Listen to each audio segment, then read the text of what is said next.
Patrice. Bonjour Damien, bonjour à tous. Dans la presse ce matin, qu'avez-vous trouvé d'intéressant? Un tas de choses. Plein de choses, On je crois. reproche souvent aux Français de ne pas se passionner pour l'Europe.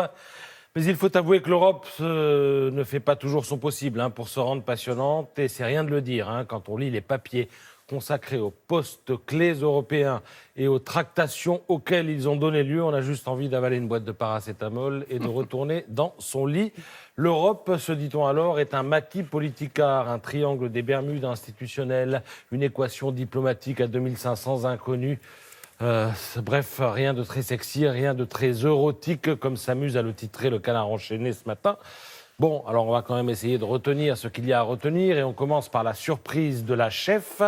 Attention, titre à double détente. La chef, c'est à la fois Ursula von der Leyen, candidate désignée pour présider la Commission européenne, et Angela Merkel, puisque la chancelière allemande en avait fait sa candidate. Je précise qu'Ursula von der Leyen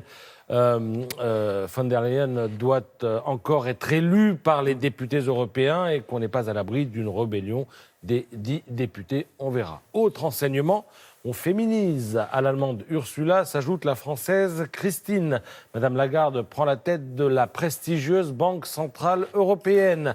C'est une habituée des premières. Lirez-vous ici, la première femme ministre française de l'économie, première femme à diriger le FMI et désormais première présidente de la BCE. À ces deux femmes s'ajoutent deux hommes pour compléter la liste de ceux qui sont promis à ce qu'on appelle donc les top jobs européens. D'abord Charles Michel, il est libéral, il est belge, on le dit habitué des coalitions impossibles, donc autant dire qu'il est indispensable au dispositif. Et vous avez Josep Borrell, un sociodémocrate espagnol auquel il revient de gérer la diplomatie européenne. L'équipe européenne est donc constituée, mais l'accouchement s'est fait au forceps. Pour Patrick Saint-Paul, dans le Figaro, on a assisté à une séance chaotique qui révèle un système à bout de souffle. Il est plus que jamais urgent, dit-il, d'imaginer un processus nouveau de désignation des dirigeants européens. Pas d'accord, répond en substance Jean-Dominique Merchet dans l'Opinion. Ça n'a pas été simple, mais ce ne sont que des péripéties. C'est une démocratie d'un genre nouveau qui se développe à l'échelle de notre continent. Écrit l'éditorialiste, quelque chose s'invente en direct et publiquement qui oblige à concilier des intérêts, des sensibilités, des traditions, des légitimités, etc., etc. Et sinon, alors, me direz-vous, eh bien sinon, deux hommes retiennent l'attention ce matin. D'abord, Raymond Barre, les plus anciens se le rappelleront. Dans les années 70, il promettait du sang et des larmes aux Français. Ça leur fera doublement plaisir aux Français d'apprendre que l'apôtre de la rigueur avait planqué un magot de quelques 11 millions de francs suisses du côté de Bâle.